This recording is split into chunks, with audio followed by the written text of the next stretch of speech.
Zoom 95.5 FM. La radio alternativa del...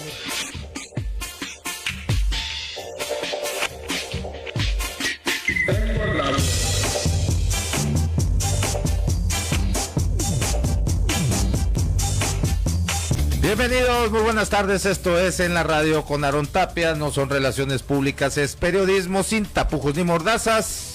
Estamos transmitiendo desde Zoom 95.5 de FM, la radio alternativa del desierto. Y también esta transmisión es a través también de las redes sociales de Zoom 95.5, en su canal de YouTube y su página de Facebook. Asimismo por la aplicación del TuneIn, y les recuerdo que esta transmisión es compartida también en mis redes sociales, en mi Facebook personal Aarón Tapia, en la página de Facebook Aarón Tapia Periodista, lo cual los invito a que le den like y nos sigan para que vean ahí todas las publicaciones que hacemos a diario, y los invito también a que se suscriba a mi canal de YouTube Aarón Tapia, y que le dé clic ahí a la campanita para que les notifique cada video que subimos, que por las tardes ya está ahí listo de manera diseccionada por temas, la transmisión del día. Y bueno, si se lo perdió, si lo vio incompleto o lo quiere volver a ver, pues ahí está, en mi canal de YouTube Aarón Tapia está todos los programas y de manera diseccionada. Bueno, hoy viernes 23 de diciembre, el último programa del año de En la Radio con Aarón Tapia. Tomaremos un descanso a tira barra, unos 10 días, y regresamos el lunes 3 de enero. Bueno, y voy a cerrar este año con un programa con invitados de lujo. Está Alberto Moreno, hermosillense, pero que tiene mucho tiempo fuera de Hermosillo, desde los 70s, se fue a la Ciudad de México, un líder, activista estudiantil, pues que luchó por causas que hoy ya se están cristalizando. Bueno, ese es otro tema, y me dijo, no quiero hablar de eso nomás porque luego no, que va a parecer que me ando vanagloriando, pero bueno, yo sí le reconozco esa trayectoria, pero ya en México estudió la carrera de economía, ha trabajado, ha sido asesor de algunos exgobernadores, algunos exlegisladores de instituciones. Bueno, es un asesor político de una alta envergadura. Alberto Moreno, muchas gracias, ha escrito libros hasta de poesía, ¿no? Muchas gracias por aceptar la invitación, Alberto. Un lujo tenerte por acá. Muchas gracias, Aarón. Buenos días a tu auditorio y a ti. Gracias por invitarme. Aquí a tu colaborador. El Puma. El Puma por asistirnos. Estamos aquí explorando esta radio extravagante del desierto. Vamos a ver qué pasa. Bien, pues mira, ni tan extravagante, porque mira, metidos en el mainstream navideño, es lo que le digo al Carlos aquí, hoy como que radio alternativa, y mira, no hay nada más mainstream que la Navidad, ¿no? Sí, no, tiene muy buena música. Muy buena música, eso sí, y libertad total aquí.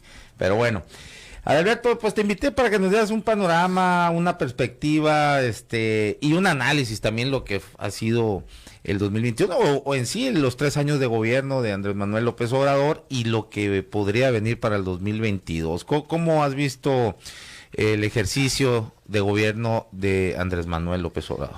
Bueno, lo primero que hay que hacer, es lo que yo pienso que tengo que hacer es refrendar cierta identidad personal. Sí. Que se traduce en posición política y obviamente en una premisa para el ejercicio de mi profesión. Yo soy un agente de izquierda, de origen de la izquierda estudiantil, ciertamente aquí en la Universidad de Sonora.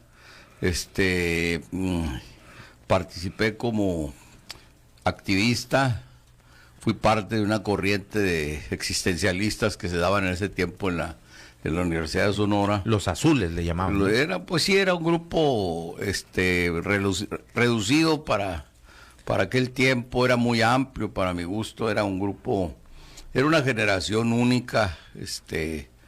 Después hubo otra con el movimiento del CEU que tampoco puedo borrar, al contrario, pero esa del 70-73 fue una generación especial de inteligencias sonorenses, una generación que fue mi compañera, y que dejó muchas cosas allanadas y que y a la cual diría yo, si bien no se nos debe nada absolutamente y no andamos en ese plan, y haría mal el que ande en ese plan, creo que sí hay un precedente de las luchas por las libertades políticas, las libertades individuales, e incluso libertades por adelantado que después cobraron auge y que ahora mismo son bandera de grupos de la sociedad y de partidos y de distintas personalidades, como sería el respeto a la diversidad, pero no puedo yo... La diversidad sexual. Dejar de decir que lo principal para nosotros eran dos ejes, digamos, era la justicia social ante la injusticia que creíamos nosotros, la desigualdad que se vivía desde entonces en Sonora, la concentración enorme y grosera de la riqueza, y por un lado, y la suerte de lo que ahora llaman los pueblos originarios, de los indígenas y los campesinos pobres, la marginación de las zonas serranas y toda esta situación paulatinamente en las ciudades del crecimiento de lo que después sería el boom inmobiliario tremendo que ha vivido en particular Hermosillo, pero también Obregón y las principales ciudades del país y los centros de turismo. Entonces veíamos que esa realidad de concentración iba a ser progresiva. Y obviamente el tema de las libertades en el sentido más estricto, ahora se habla mucho de la libertad de expresión, pero hay etapas en las que la libertad de expresión realmente era prácticamente imposible. Sí. Imposible, nada que ver con lo que está pasando ahorita a nivel nacional, a nivel local. Se goza de un ambiente de libertades amplias.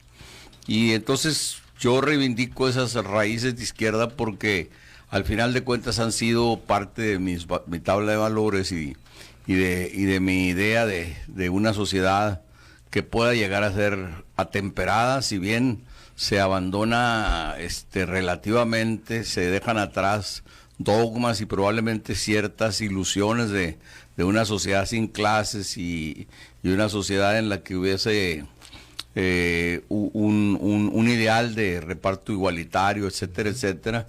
Lo cierto es que no nos dejamos de mover en la propensión a buscar la justicia social y las libertades más amplias. Y con una acotación, hay una vieja discusión en la sociedad humana, en la sociedad mexicana también, entre el costo de la libertad, se dice, y el costo de la justicia social. Yo creo que ese es una trampa. Es necesario conciliar las dos. ¿Por qué?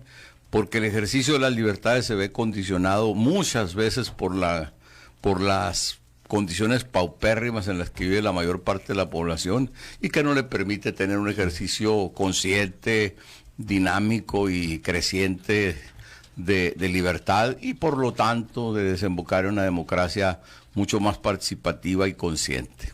Estas son las credenciales que sí me gustaría que quedaran más que nada fijas, porque el currículum de uno es el currículum de trayectoria, de dónde has trabajado, etcétera, y me pueden correr de un trabajo o me pueden aceptar rápido, porque yo soy un hombre que vive de su trabajo hasta la fecha. Entonces, el tema de fondo por el que estoy aquí contigo es la empatía que me genera tener un amigo como tú, que eres amigo mío, amigo de mi hijo, gracias, desde hace muchísimos años, con los que hemos compartido muchas cosas e ideas, hemos debatido en distintos momentos. ¿Cómo hemos alegado, no? Si no, qué chiste. Algunos sí nos hemos dado un buen tiro. Sí. Pero creo que ha sido bueno. Al final de cuentas, esa es la enseñanza. Igual que discuto con Yacer, mi hijo. Discuto abiertamente sobre los temas y no hay imposiciones, no hay dogmas que nos dominen ni a él ni a mí, ni hay temas vetados. Entonces, contigo menos, que aunque te quisiera yo vetar, me mandas a la chingada. Entonces, ¿cómo dices? Me acabo a pellizcos una vaca. Sí, te acabas a pellizcos una vaca. O sea, no sé cómo te aguantan a los que criticas y los que te oyen criticar, porque puta madre hartas, eres un giote. Pero bueno, como quiera que sea, aquí estamos dispuestos a aguantar la carrilla y hablar un poco. Eso ya dicho por un lado. ¿Qué pensar de Andrés Manuel? Bueno, yo formo parte, por lo mismo que acabo de decir, de los 30 millones de votos que llevaron a Andrés Manuel a la presidencia de la República, y yo no me he arrepentido. Es decir, no formo parte de los arrepentidos.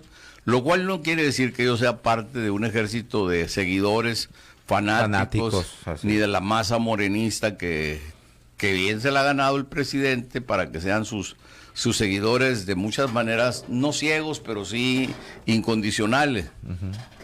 Yo todavía, por la propia profesión que tengo y la larga carrera que tengo, pues me reservo siempre el ejercicio de la crítica.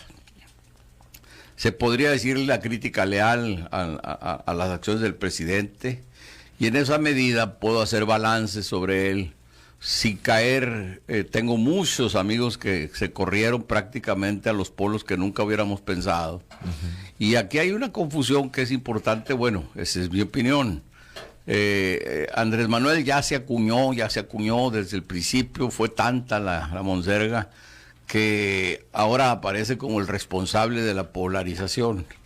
Yo lo que pongo sobre la mesa es que al llegar él como un candidato disruptivo y un candidato que una y otra vez había sido detenido por la oligarquía y por los grupos de interés, a llegar rompiendo todas esas pronósticos y toda la andanada de recursos y campañas de Estado y campañas de oligarquía, pues la verdad es que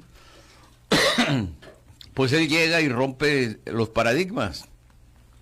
En ese momento empieza la polarización, y entonces hay que ver quién es el que polariza, porque en el momento en el que aceptas a alguien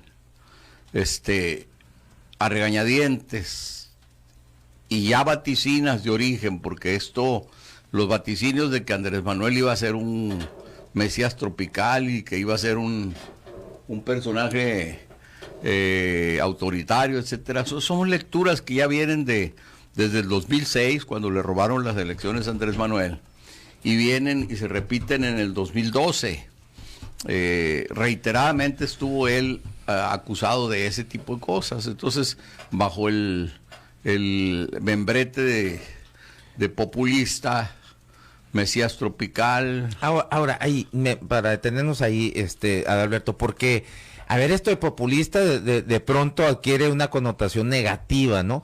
Cuando yo creo que los orígenes de esto no es así. Además, que definan qué chingados es de populista, porque muy fácil, aquí se avientan, incluso aquí uno de los analistas que tengo, el populismo, a ver, defíneme qué es populismo. Y es una definición que inventó aquí, se la sacó de la manga, ¿no? Obviamente de manera negativa. Pero bueno, un populista, yo entiendo, es el que va y recoge los sentimientos del pueblo, y luego los incrusta en su discurso. Y sí, sería muy malo que nomás se quede en el discurso. Hay que después ir por acciones donde lleve a cabo políticas públicas o ciertas soluciones de esos sentimientos o sentires o malestares de la sociedad, ¿no? Del pueblo, que creo yo que en este caso López Obrador sí los está llevando a cabo. Incluso sus detractores dicen: es que no gobiernas para todos, nomás es para un sector. Sí, el sector que fue olvidado desde el cardenismo. Yo creo que este sector de los pobres, que es la mayoría, por cierto, en este país, pues no había sido atendido, ¿no? Eso es lo que, ¿qué? ¿Cómo defines tu populismo? Está bien. Mira, yo no vengo a dar clases de definiciones políticas sobre las categorías sociológicas o del fenómeno político. Está claro que históricamente el populismo no se inventa en México. Sí. Así han sido clasificados distintos momentos, regímenes, etcétera. Evidentemente es cierto que Mussolini, que Hitler tenían mucho de populismo, y de ahí que se hable de populismo de derecha. Pero Hitler les cumplió, cumplió al pueblo alemán, eso no, que ni qué. Claro, ¿no? Que sí, claro que sí, pues eso sí. Hay que saber diferenciar. Exacto. Meter en el mismo saco todas las cosas que ocurren es un problema. Es decir, lo cierto es que en México, ante la falta de un régimen democrático y un Estado de Derecho en cuanto tal, la ruta que el país agarró fue la ruta del PRI, y es una ruta que tiene mucho de populista, institucionalizada nada más. Y de ahí abreva el presidente en gran parte. En su momento abrevó Cárdenas, hijo de la tradición del nacionalismo, de la izquierda del PRI, y de modelos de gobernación y de gobernabilidad y de desarrollo también, en donde se privilegiaba aquellas medidas que pudieran ir igualando a la mayoría social en un piso de equidad. Y ese es el esfuerzo que han hecho. Es decir, el gran éxito del PRI estriba no en ser tan ratero como fue, sino en esa capacidad que tuvo de interpretar momentos y de llevar a cabo políticas públicas que fueran acercando y mantuvieran como eje la justicia social.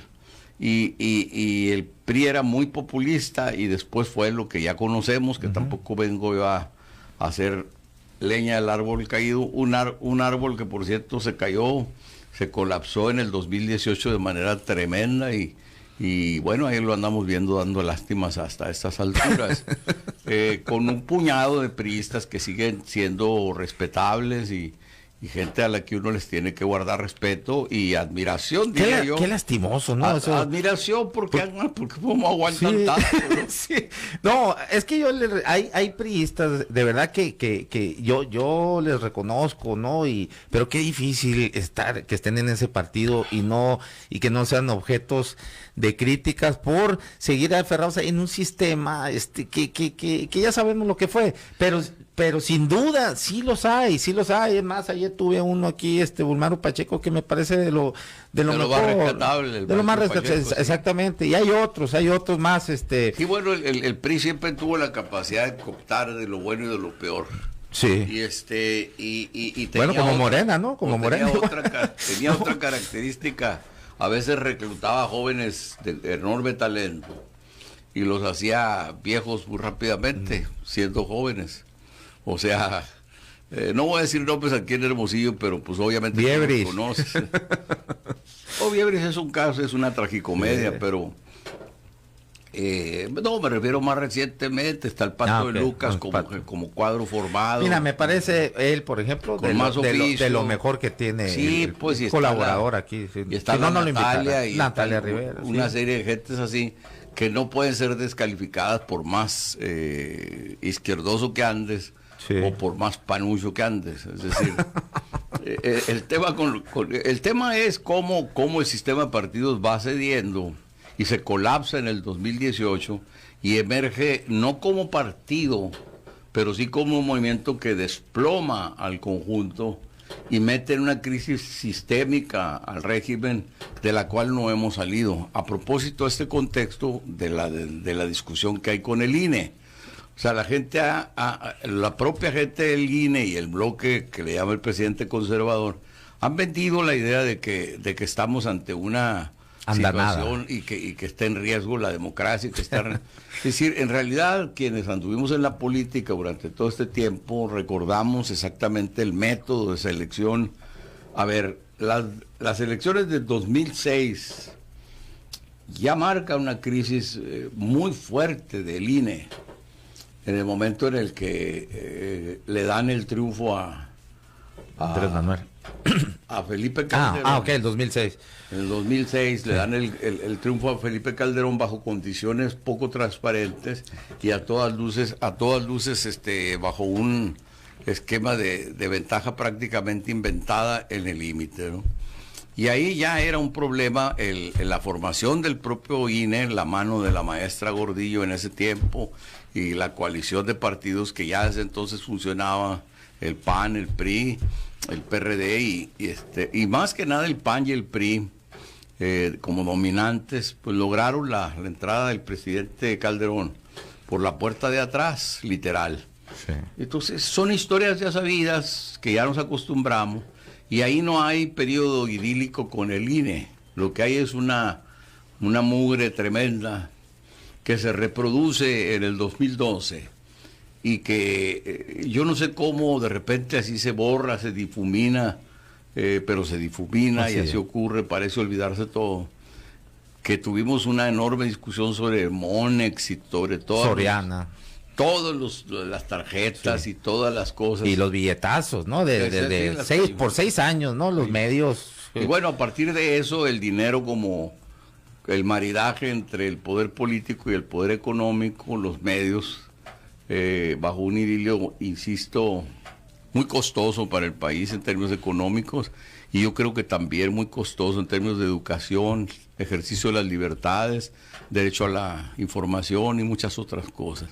Entonces, Andrés Manuel llega y lo que hace es que él ya trae clasificado al régimen. Entonces ella sabe a lo que le va a pegar. Lo que yo supongo, yo conozco a Andrés Manuel, tuve oportunidad de conocerlo a lo largo de estos años en distintos momentos.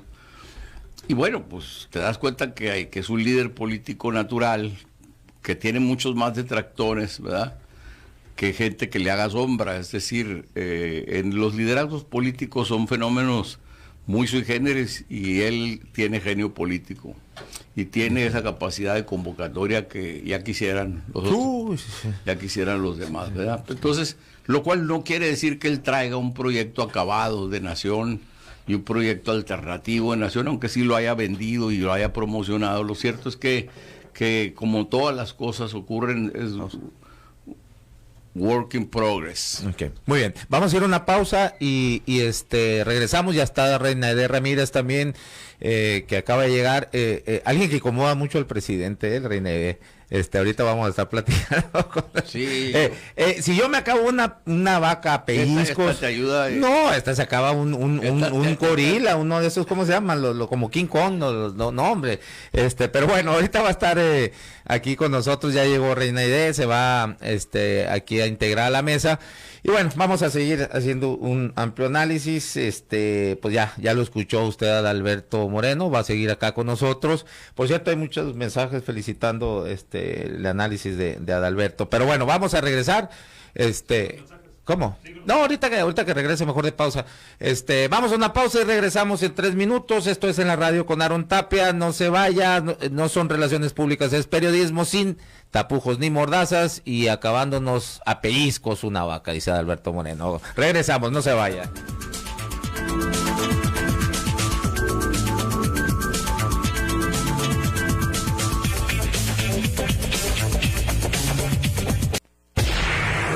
Zoom 95.5 FM, la radio alternativa del desierto.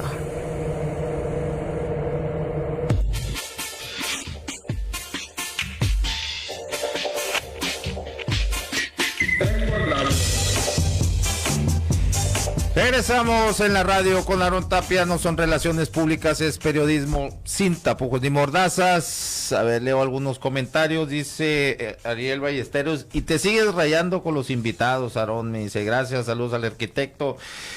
Arturo Mesa dice, a la distancia pero siempre atento, el maestro Arturo Mesa Sánchez. Luego Omar Cárdenas, con excelente periodista, Rin Ram, o sea, hace Reinaide Ramírez, esa es su cuenta de Twitter, ¿no? @RinRam.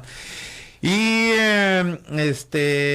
dice Wendy Avilés, sintonizando la 95.5 con el último programa del año, el Naranjero, o sea, sé yo, Aaron Tapia, escuchando atinadamente a tu colaborador. Te acabas a pellizcos una vaca, coincido, dice, jaja, los mejores deseos para el 2022. Un abrazo, Wendy, lo mismo para ti.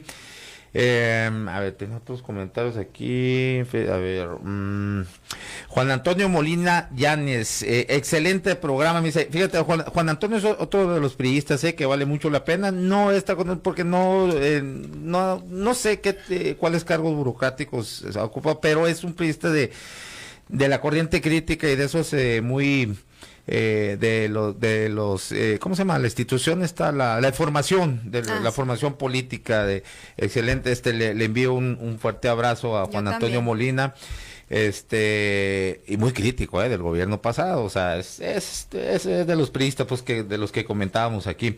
Conchita Paredes dice, excelente programa, gracias, Aaron, por hacernos de nuestros conocimientos tantas problemáticas. Muchas gracias, Conchita, un abrazo.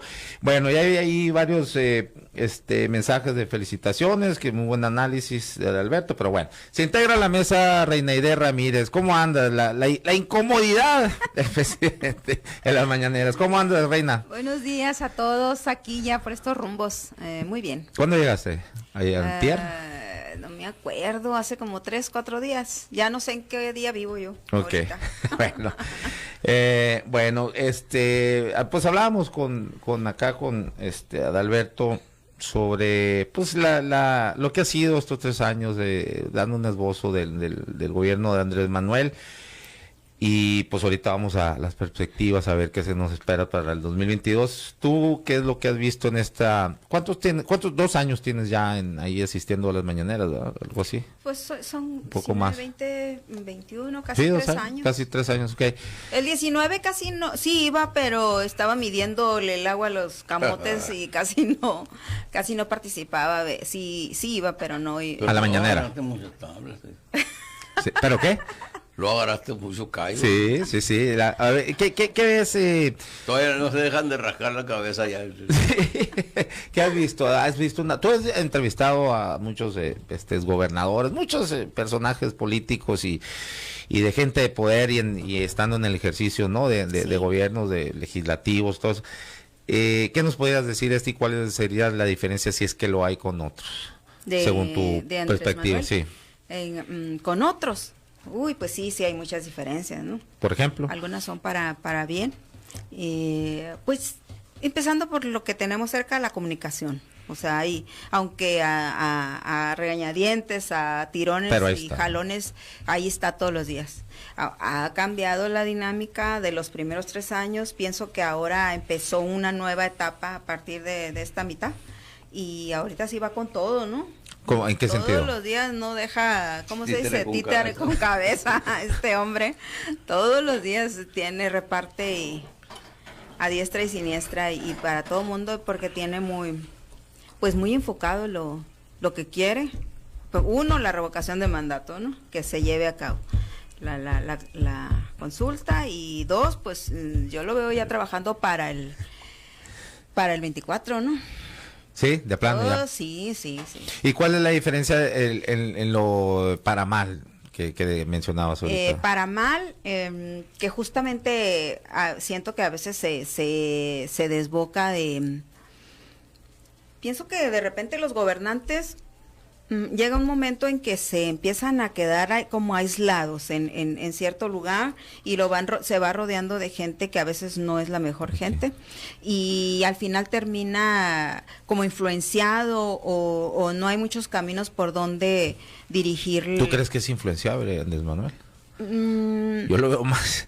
Yo creo que si tiene asesores, híjole, pobrecitos, ¿no? Los asesores, bueno, lo que pasa es que para todo hay maneras y acuérdate que los políticos, pues nosotros tenemos políticos que saben cómo influir hasta en las piedras, en los más reacios. Entonces, y muchos de estos, formados por estos grandes políticos, por ejemplo, Beltrones, diríamos uno, están ahí adentro de la 4T. Entonces, Monreal, ve lo que acaba de pasar con Monreal. O sea, hay muchas personas, bueno, aunque por no se deja influenciar, ¿no? Más bien yo creo que lo quiere aplacar para que... ¿Pero tú crees que sí con Mario Fabio tiene cierta influencia o...? Es que lo veo muy complicado, hay ¿no? mucha gente formada, él no. O sea, bueno, quién sabe, porque uno no sabría qué esperar de él. Bueno, sí sabría qué esperar de él. Pero no, yo me refiero que él formó una especie de políticos que ahora están diseminados por todas las áreas de gobierno, están en todas partes y donde menos piensas hay uno.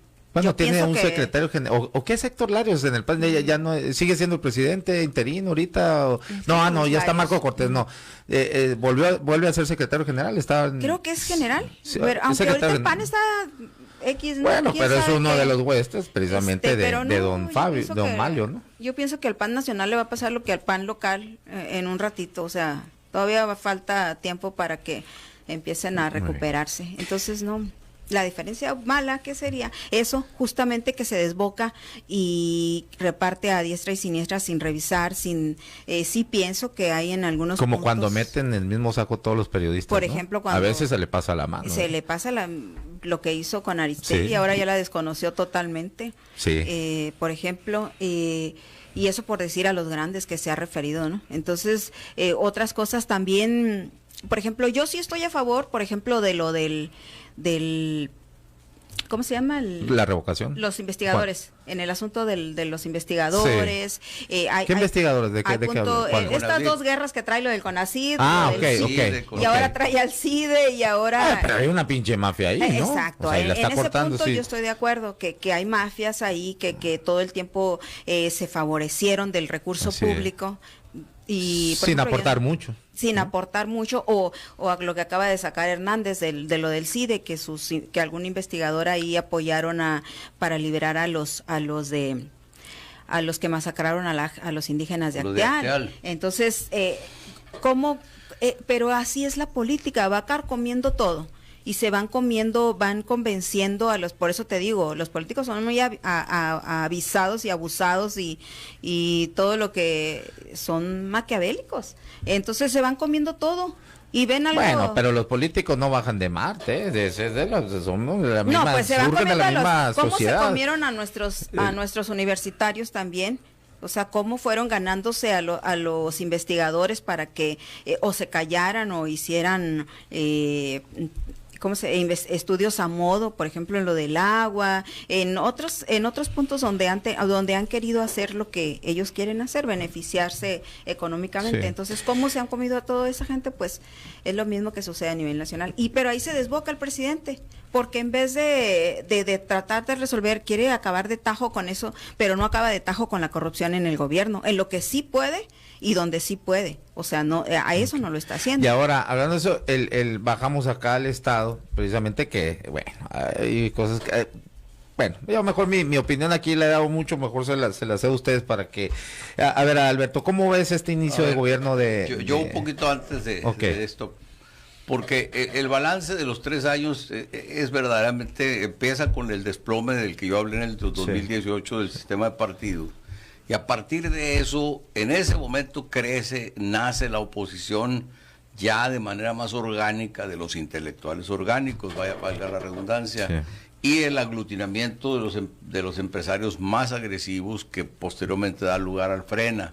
Ahí está la polarización, es decir, la polarización no empieza con una u otra. Es cierto, Andrés Manuel tiende a polarizar con ellos, con estos que están ya polarizados, no les da ninguna concesión. Así es. Les quitó la vela, ¿no? Él es un demoledor. O sea, los que estudiamos las revoluciones, las revueltas y esas cosas, sabemos que hay una etapa de demolición. Sí, así es.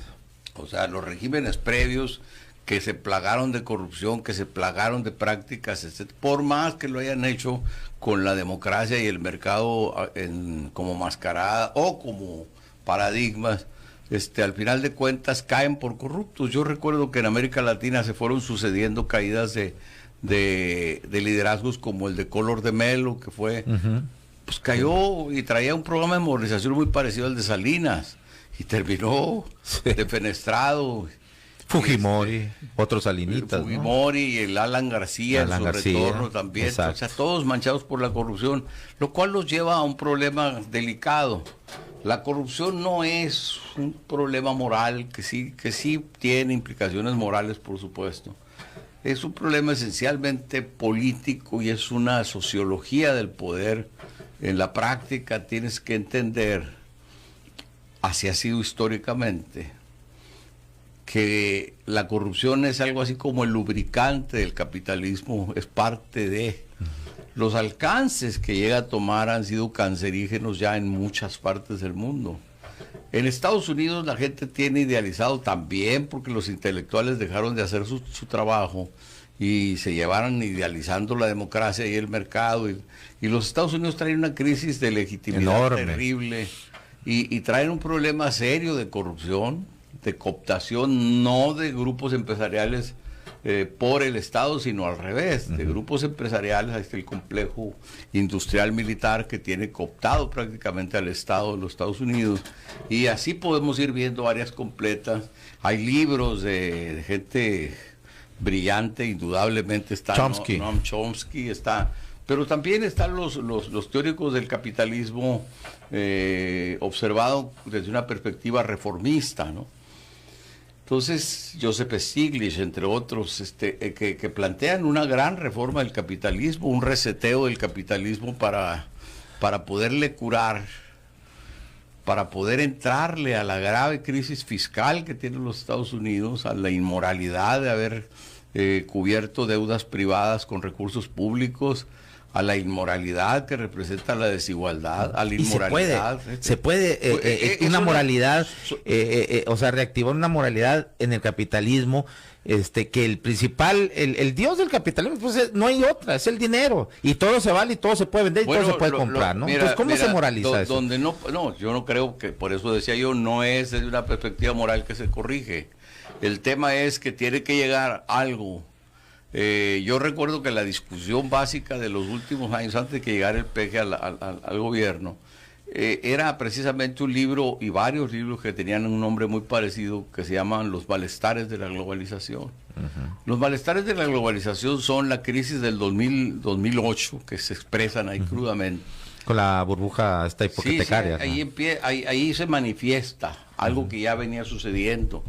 De que la globalización vendida como futuro de la humanidad, con todo este rollo de Fukuyama, de el fin de la historia y el pensamiento único, lo que aparece es que la globalización pronto encuentra su primera crisis, y sus crisis sistémicas que tienen que ver con el cambio climático, tienen que ver con la crisis fiscal, tienen que ver con todo esto que vive Estados Unidos, que es una encrucijada tremenda. Ahora, ¿no? Ahí nomás, perdón que te interrumpa, pero globalización es un nombre así muy cliché que le dieron. Realmente, bueno, yo así lo veo, era una conquista del yanquicización más bien, ¿no? Porque una globalización tendría que ser multiculturización, y lo que predomina aquí es el pinche los anglicismos, las marcas gringas.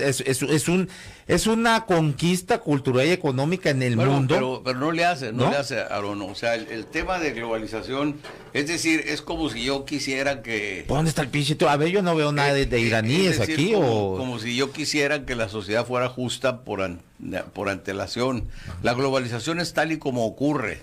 Es esta internacionalización del capital creciente que empieza desde la propia revolución industrial, va creciendo y se va ensanchando y va ocupando nuevos mercados y va expandiendo, que esté en la naturaleza del capitalismo, y va creciendo. Y obviamente la hegemonía de los Estados Unidos en el siglo pasado hace que los Estados Unidos sean la potencia dominante y generan paradigmas con el sello norteamericano que son adoptados rápidamente por los países industrializados y también los países subdesarrollados. Sobre todo, ¿no? Y países emergentes. Pues ve aquí, ve nomás aquí, es cuestión de irnos aquí por volar, aquí no vas a ver todas las... Pero quiere decir que hay que demoler de golpe estas... Bueno, lo que yo creo es que cuando alguien llega al poder, estamos hablando de Andrés Manuel. Sí. Andrés Manuel no tiene idea de conciliación con ciertas fuerzas, ni con ciertas tendencias. Ni tendría por qué tenerlas, ¿no? Bueno, eso es lo que tú dices. Yo creo que sí. Pero es gobernante, pero sí las tiene, por ejemplo, con los mineros, con los grandes ricos, sí las tiene.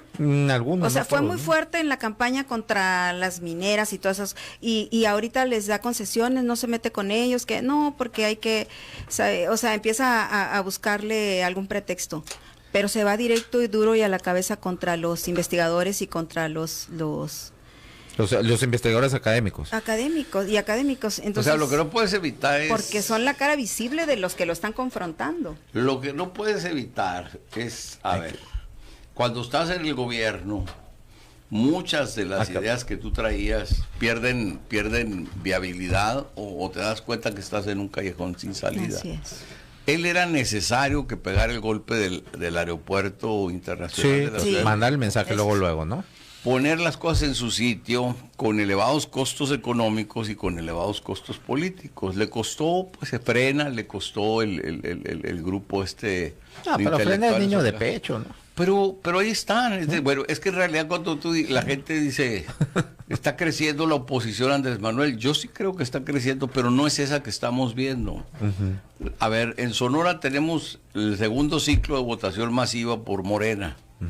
El primero fue en el 2018, pero un estudio seguramente revelará cuánto ha cambiado, dada la experiencia de Morena en Sonora como fuerza mayoritaria en el Congreso. Nada. Y cero bolas, y entonces lo que tienes es una situación en la que es el presidente el que llega a poner orden más o menos en la presencia de Morena en Sonora, y más o menos empieza a abrir brecha. Pero hay algo importante que tampoco nos debe asustar. O sea, no estamos ante una revolución, porque si no nos confundimos. Andrés Manuel no encabeza una revolución social. Él le llama revolución de conciencias, que es un eufemismo, ¿no? Sí, sí. En realidad él dio un golpe de mano muy poderoso, pero luego se ajustó, y entonces ahora tiene que conciliar con el capital después del madrazo que pegó con lo del aeropuerto internacional. Vino la conciliación, ya desde antes la traía, y la incorporación, porque no hay experiencia progresista en América Latina que no tenga este rasgo. Lo hizo Lula, lo hizo Dilma Rousseff, y bueno, lo que tenemos es una forma de gobernar que asume que estás en el capitalismo, que no estás luchando contra el capitalismo, sino que estás luchando contra los excesos del capitalismo, y que vas a tratar de reformar, atemperar, modificar, modular las condiciones de vida para que entonces tengas un régimen que tenga más equidad. Eso es lo que está buscando Andrés Manuel, y sin embargo es un hombre tan rijoso, tan echado para adelante, que no tiene concesiones de ningún tipo con nadie. Y todo aquel que traiga... Bueno, yo sí creo que tiene concesiones. No, claro, se las da a los grandes empresarios. Y a los propios, y a algunos propios de él también. Y algunos propios, pues sí, porque necesita, es decir, a lo que yo voy es que necesita inversión de capital, necesita iniciativa privada. Estamos en este régimen, o sea, él no puede inventar, ya tiene aliados ricos, Guadiana y pues la Armendáriz y acá. ¿No? El mismo Slim, ¿no?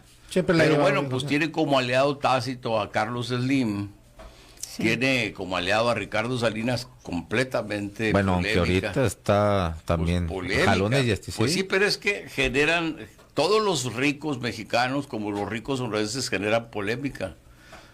Como que siempre que hay un rico, y esa es la formación de Andrés Manuel, algo huele mal.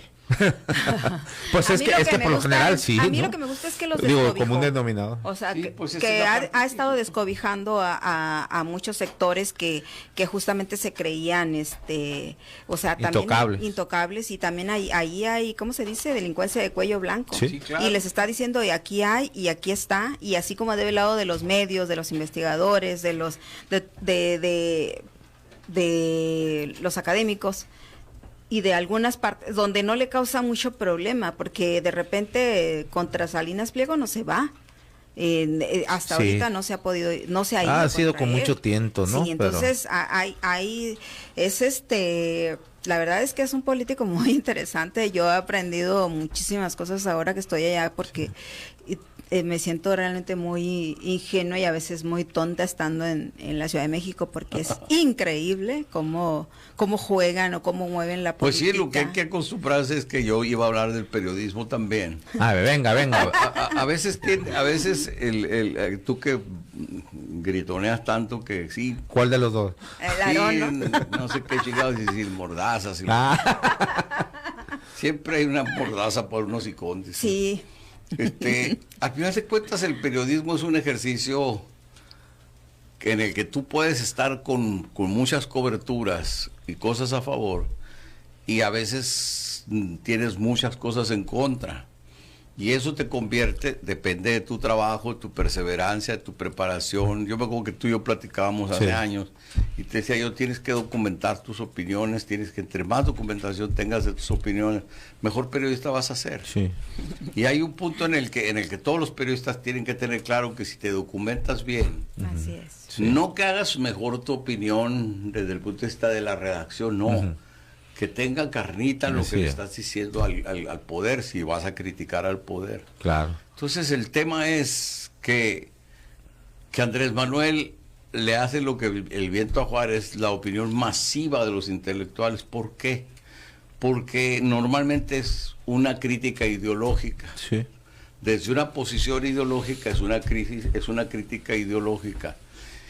Y Andrés Manuel tiene muchos lados débiles que son poco explotados por la oposición, porque la oposición partidista ya vemos cómo está, y la oposición intelectual está más en gente cercana a él, que lo quiere, como Lorenzo Meyer, como Jorge Cepeda. Ese es otro déficit que tiene la Cuarta, que hay que reconocer, que tiene una baja producción de intelectuales y de periodistas de buena factura. Y eso genera un problema. ¿Por qué? Porque ni Gibran del Ancho, él más bien es un muchacho que Gibran. Ese muchacho ya se perdió. Lo precipitaron, pues. Sí. Se precipitó él o lo precipitaron, y se convirtió pues ahora en un muchachito pedante que poco de lo que dice es importante. Pero hay otro ahí que abiertamente lo dice, él es pro 4T, Hernán Gómez, pero es crítico también, ¿no? Sí, Crítico, pues ¿no? él ejerce un periodismo, pero es un periodista que, digamos, ninguneado por la camarilla intelectual más importante, ¿no? Entonces, pero pues esa pinche sí, camarilla. bueno, es que estamos hablando de lo que ocurre con los actores políticos. Pero yo estoy en desacuerdo en eso que dice el presidente y que ahorita acabas de decir, de crear tus periodistas. Sí, esos intelectuales que creen No es que no, que los destaquen, pero los periodistas no es que los creen, no, están ya ahí y que siempre han sido como afines, ¿no? Periodistas. No, Reina, estamos hablando en serio. No ha creado sus andes hablando del oro periodistas. moleculita aquí en este programa, es serio. Esos son los que creó el presidente. Pero no los creo, no, son los personajes 4T ahí que son que creados se van. son creados por ellos porque O sea, él fue según el tú, dijo el presidente, créame una bola ahí de locos y pónmelos es que acá. eso no se hace así.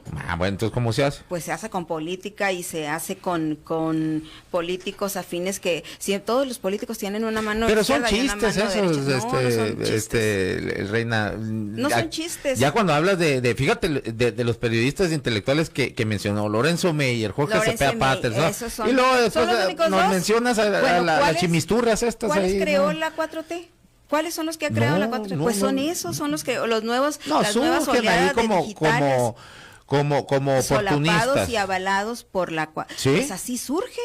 Solapados, así. Así es, solapados y te lo digo yo, solapados y creciéndolos como crecieron los del PRI a los propios, como crecieron los... Por ejemplo, ¿como quiénes? Pues todos estos digitales, y el presidente lo ha dicho. Si ¿Cuáles tú digitales? Bien los de las redes. Ajá, de redes. Okay. Si tú escuchas bien lo que ha dicho el presidente, y lo sé porque he estado revisando, estoy en una tarea particular, entonces he estado revisando todo lo que ha dicho el presidente desde que empezó la primera conferencia. Entonces, ¿cómo los creó? Pues así los creó, de repente llegaron. A ver, hay unos que tú los conoces muy bien, de periodistas de a pie, que tiempo, Rompeviento. Ellos son totalmente, siempre han estado, han coincidido con el movimiento de Andrés Manuel López Obrador, hasta la fecha siguen defendiendo esa postura, pero son periodistas. Ellos son periodistas. Sí, o sea, Nosotros de gran envergadura. Igual, por ejemplo, ves a Páez Varela, Álvaro Delgado, el mismo Julio Hernández, que tiene muchas diferencias con el presidente, sin embargo... Son periodistas. Están en un sentido donde creen que es más conveniente este proyecto de nación que lo que teníamos, ¿no? Exactamente. O sea, Rompeviento, o sea, esa es otra parte, Rompeviento, Julio, Pie de Página y otros rescatables. Son aparte porque son periodistas. Sí, son entonces, periodistas. Pero ahí los que creó la 4T es esta oleada de redes sociales, que no los voy a nombrar porque pues ya todo el mundo los conoce ahí en las redes, y que tienen entrada en las conferencias, que tienen el presidente no necesita decirme, prepáramelo para que me pregunte X o Y. No, hay gente que se dedica a eso, que trabaja eso, y que no necesariamente va y te va a decir, te toca preguntar esto. ¿No? ¿Ahí cómo ves eso así. tú, Adalberto? Pues yo respeto mucho lo que yo creo es que la Cuarta generó mucha adhesión, y surge justamente al calor de la expansión o de la explosión de las redes sociales. Y era normal que jóvenes o adultos emergentes, digamos, ingresaran al tema de las plataformas de libertad de expresión, así entendido, que no periodismo. El problema es que el periodismo, a veces nos ponemos muy exigentes con el periodismo.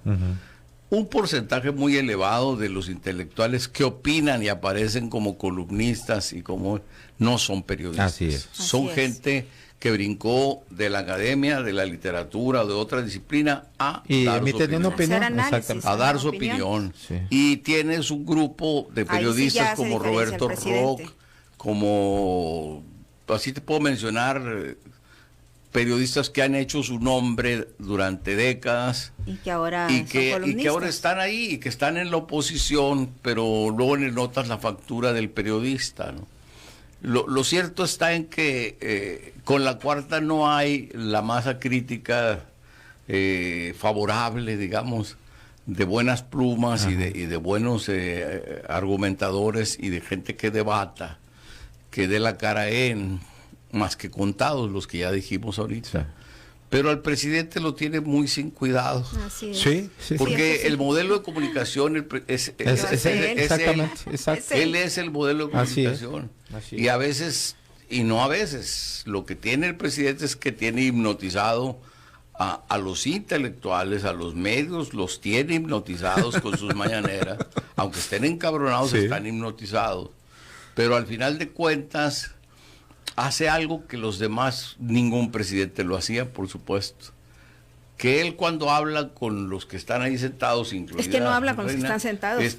habla con los que están Ay, en otra es. parte oyéndolo. Así es, habla con el pueblo, Así ¿no? es. Yo Habla platiqué con Genaro habla con Villamira, los- que yo conozco también hace muchos años, y él me explicó cómo era el modelo de comunicación de Andrés Manuel. Y nada más necesito, yo doy un diplomado en la UNAM junto con otros gentes sobre periodismo político, ¿no? O la importancia del periodismo político para el análisis y la consultoría política.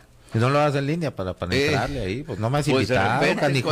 Sí. En cuanto nos dice, pues sí, tenemos un Voy a ir de oyente, ¿puedo ir? Ahora que ande allá. Te voy a dar te voy a dar el teléfono de quien lo organiza, es la mamá de mi hija, ex mujer mía, ex esposa, porque ahora Sí, termina y anda hay para que irnos. decirlo con 30 mucho segundos. cuidado, ex mujer mía se oye de la chicada, Sí. entonces ex esposa mía, Sí. muy amiga mía, muy amiga mía. Ella es catedrática de la UNAM y organiza un diplomado de periodismo especializado que que ayuda, que confluye en la idea de que la gente que ya salió y que por una u otra razón no se ha titulado, se titule, pero que se titule con un sistema de especialización en periodismo, en el caso de ciencias políticas y comunicación.